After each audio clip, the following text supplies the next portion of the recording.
in a fight, you or Prime Floyd? Me?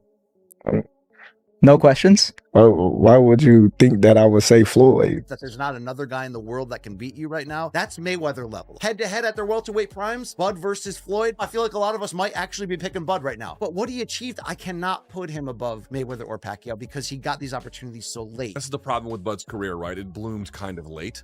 Bud's been the best man for 12 years, but no one gave him credit because he didn't go tell you he was the best man. He didn't market that. He just went out and fought and beat people and knocked people out.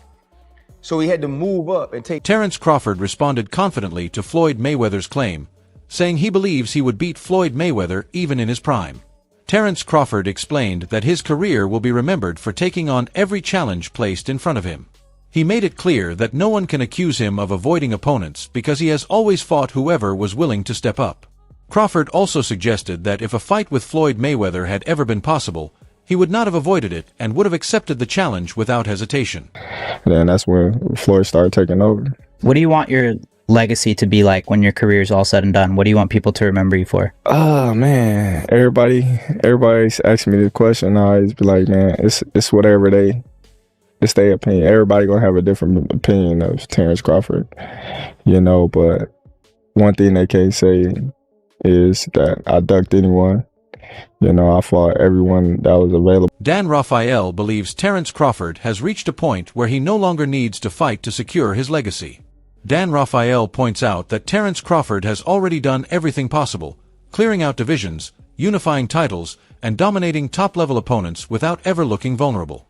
According to Rafael, the focus now should be on preserving Crawford's legacy and allowing him to enjoy the respect he has earned rather than trying to prove anything new. He feels Crawford's resume has already gone beyond expectations, and taking unnecessary fights would not add much to his place in boxing history. Rafael adds that Crawford's dominance, especially in recent years, is more than enough to ensure he is remembered as one of the sport's greats. Do now, like what's the next thing that he does? Because you look around and go, he's the only way that he really gets that ultimate chance if he goes up again. And do you say, what do you do? I don't quite. Yeah, I mean, he was asked those questions at the press conference. He made two things clear. One, he's not going back to 154, and I say that because some people suggested about possibly pursuing a fight with Ennis, who has his debut in the weight class coming up. Yeah. That's probably unlikely. He's not going to go back down in weight. And I mean, no disrespect to Ennis, but Ennis is a guy that's known within the diehards of boxing. He's not in any way known beyond the boundaries of the hardcore boxing fan. So yeah. I don't know if that makes sense for a lot of different reasons for him. Not to say I wouldn't, as a boxing fan, enjoy watching the fight. So, yeah. But I don't think he's going back to 154. He was asked about like a Benavides at 175, and he acknowledged like that guy's really big. I mean, that's maybe a bridge too far. He already went up to 2 weight classes to fight Canelo at 68. So it feels to me like he can either stay at 168 and defend this championship and look to the same types of names that were being thrown around as the types of guys that would have been in the mix for Canelo had he won the fight. And, he's going to have mandatories. Obviously, that's the first thing they'll have to look at. I mean, I don't know if he's not going to necessarily keep the belts if he's forced into a mandatory. He doesn't need the belts at this point, but there might be something appealing to him. For example, and Billy had a great fight on the undercard, although he's been ordered to fight a rematch in that fight. Mm-hmm. That was, fight of the year against Lester Martinez. The dominant way Terence Crawford took apart Canelo Alvarez has ignited major debate in boxing, with fans and analysts quickly comparing it to Floyd Mayweather's win over Canelo Alvarez. Many point out that Floyd Mayweather defeated a younger and less experienced Canelo Alvarez, while Terence Crawford controlled and dominated a more mature and seasoned version, leading some to question if Crawford should be ranked higher. However, Luke Thomas cautioned against rushing to that conclusion, explaining that Crawford's career took off much later than Mayweather's. Floyd Mayweather became a star early and fought elite opponents at a young age, while Terence Crawford's rise was slowed by lack of promotion and exposure. Luke Thomas argues that even if Crawford's performance looked more impressive, it does not automatically place him above Floyd Mayweather historically, because timing, opportunity, and career path matter just as much in these comparisons. Class. One guy with outrageous skill offensively and defensively, simply making another very good fighter look lesser than. This was the other part. The people who watch MMA and then try to watch boxing through an MMA lens, I don't know what to tell you. You're actually missing the point. The kind of specific details and the depth of the technical ability far surpasses even what you can get at the highest level of MMA, because they don't have that level of skill. There is no equivalent in MMA to Bud Crawford, because there cannot be. Bud is the most talented boxer I've seen since Mayweather. I think Crawford is way better than Floyd Mayweather. To be fair to Floyd, he obviously had hand problems in his whole welterweight run, and it's why he took that long stretch off in 2007, 2008, 2009 area, and Floyd's brilliance to be able to be just as great in some ways at that age. We're not here trying to dunk on Floyd. When you get a victory like this, right now, straight up, Luke, you could say that there's not a welterweight, junior middleweight, or maybe even super middleweight. When you could say over like a 4-division stretch, Bud, cut down to any of these weights, that there's not another guy in the world that can beat you right now, that's Mayweather level. Head to head at their welterweight primes, Bud versus Floyd, I feel like a lot of us might actually be picking Bud right now. But what he achieved, I cannot put him above Mayweather or Pacquiao, because he got these opportunities so late. That's the problem with Bud's career, right? It bloomed kind of late. I find Bud to be as defensively sound as I've ever seen a fighter. He can find you. There's nowhere to hide with him. Like Floyd, he has such control over the terms. Buddy McGirt strongly backed Terence Crawford after the Canelo fight, describing the performance as total control from beginning to end. He explained that Crawford never allowed Canelo to set the rhythm or use his usual pressure, instead staying in command every second of the fight. According to McGirt, the outcome was so one-sided that a rematch makes no sense, as the difference in skill and execution was clear to anyone watching. He added that this victory finally gave Crawford the career-defining moment he had been chasing by clearly defeating a fighter of Canelo's level. With this win, McGirt believes Crawford has fully proven his greatness, earned his place in boxing history, and has nothing left to show. What fight would they watch? Right. I mean, it's. I don't know, man. I don't know what some of these guys be doing in this game, man. Some people, in situations like that, they should ask them, listen, just turn in your license, bro. Because there's no way in hell the fight was that close. Right.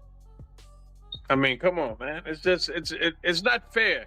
It's not fair. You get a guy like Terence got here and dominate from beginning to end, and then you find out he needed the last 2 rounds to win. That's scary, man. It is. And you see how you just mentioned scary. Now, a lot of people are saying, buddy, that type of beating, nah, he's not going to want a rematch. But looking at those scorecards and knowing that, hey, you wasn't too far behind, even though, you know, he did mention that, you know, he's better than Mayweather. But, I mean, what's your thoughts? Do you feel like that was such a beating that Canelo wouldn't want a rematch? No, you know, I think that, in all honesty, personally, I think that Canelo's at that stage in his career right now, you know, that it's a rematch he don't need. He don't need it. You know what I mean? You know what I mean? What we saw that night, that's the stage Canelo's at right now. I mean, he's fought everybody, he did everything, but you know what I mean? He passed the torch to the right guy. You know what I mean? He passed the torch to the right guy. You know what I mean? He lost it to Terence fair and square, and he passed the torch. So if you're gonna have another fight, cool, but you don't need to. You have nothing. He has nothing to prove. You know, he fought Terence and nobody else would. When analysts compare Terence Crawford to Floyd Mayweather, they often say Floyd's mindset is what keeps him slightly ahead.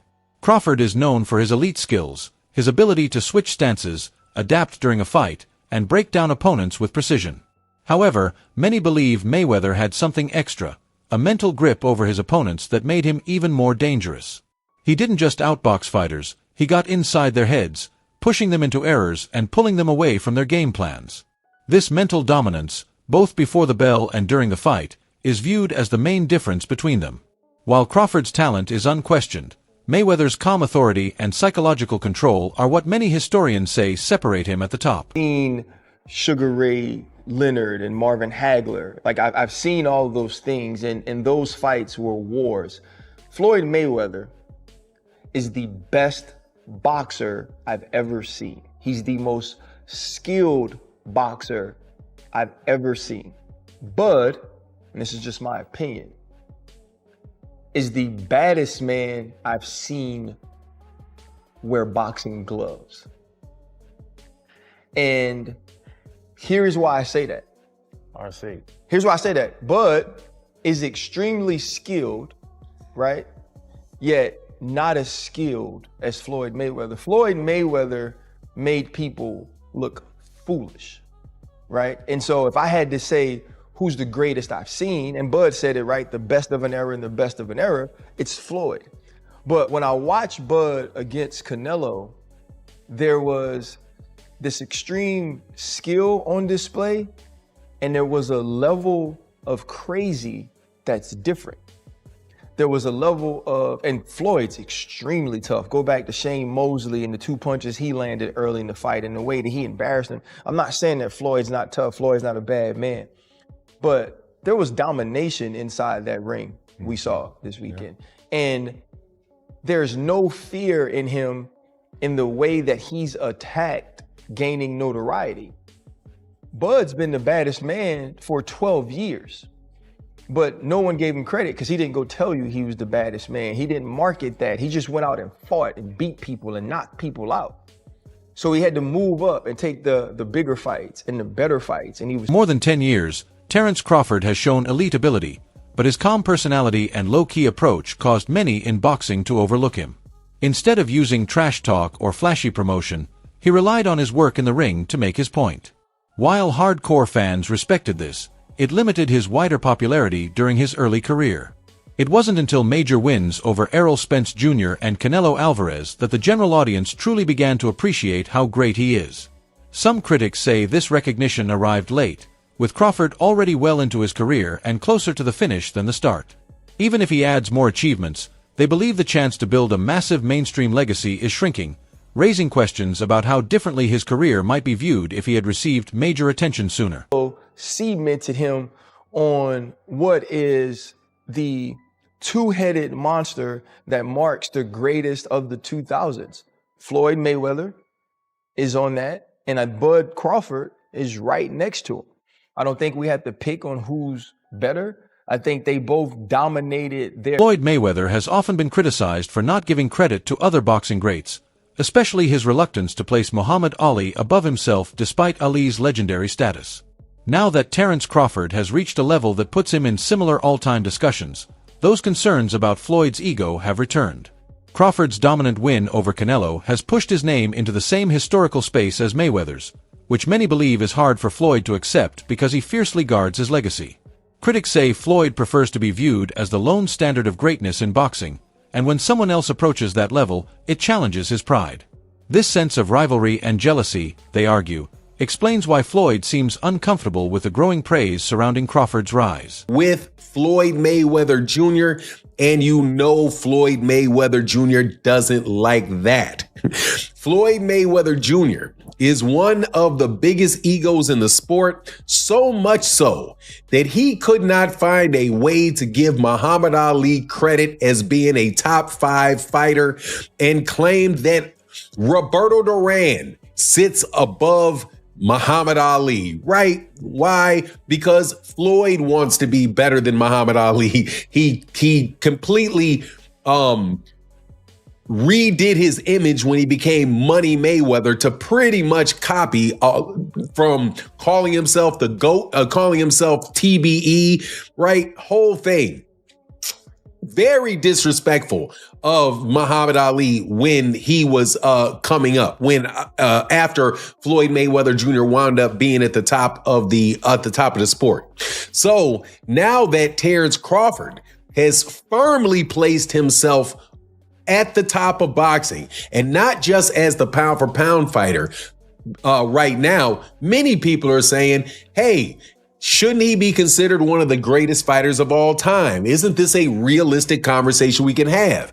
So what does that do? That butts Terence Crawford right up against Floyd Mayweather. So when Floyd was asked a series of questions, right? Because Floyd is now has a fight coming up. I do believe it maybe in January. I think it may be in January or early 2026, I believe is the time frame, where Floyd Mayweather Jr. is going to be fighting Mike Tyson I believe this is going to be. Sean Porter shared a conversation he had with Terence Crawford about why he chose to take on fights many people thought were beyond him. Crawford explained that for years critics questioned his ability and said he couldn't succeed at the very top level. Rather than running from that pressure, he used it as motivation and actively sought chances to prove them wrong.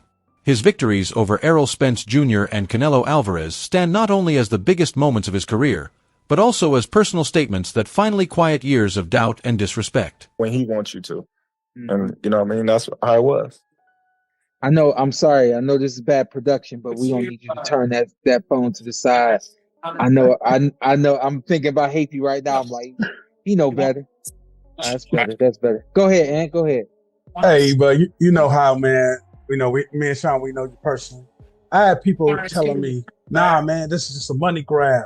He just went up there for the money. I said, man, if you know this dude, but you mentally, bro, I put you in the same category as Michael Jordan and Kobe Bryant. I'm like, he wants to be great. Y'all want the money, but want to be great. Where that come from, man? It's just me, you know what I mean? Like, I think all the greats is just born with that competitiveness, you know, and like I said, you know, a lot of people, they didn't want me to accomplish the feat over Canelo. Mm-hmm. It wasn't that it wasn't possible. They didn't want me to be the one to do it because I was the one that they was blackballing for years. I was the one that they said, you know, wasn't gonna make it to this table. I was the one that they said couldn't sell. I was the one that they said, you know, made bad business decisions.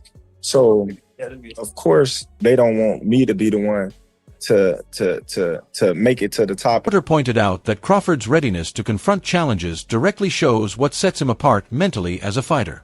Instead of choosing safer routes, Crawford intentionally went after the hardest matchups to prove he deserved a place among the elite.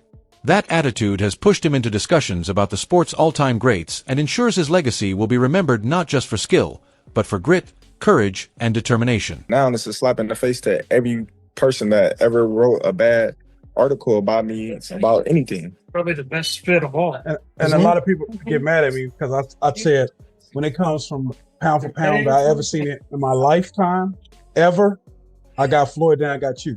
They're like, well, what about blah, blah, blah? I said, this is what I seen. I seen Bud. I seen Floyd. I can't talk about what happened in the 20s and the 40s. I can talk about what I seen now. Do you feel like, Bud, you stamped your legacy and we're going to forever say, well, you could have beat this person, you could beat that person? You feel like you did it? Of course. It's definitely going to be, it's already written in the history books. Yeah. Like, before, everybody was already comparing me and saying things like that, but hold on. Yeah. I know. Good job. Okay. But now, you know what I mean? It's like, okay, so now he proving himself with a bigger, stronger guy in his weight division that he was undefeated in, that he was undisputed in, you know? So those things like that, you know, you can't ignore. Hey, man, how do you allow people not to put their limitations on you? Because when I gave motivation last week, I told them about like how you motivated me to start my own company. And I remember you been in my living in my kitchen, motivated me to start my own company. How do you allow no one else to put their limitations on Terence? That brings today's video to a close, so stay tuned for what's coming next.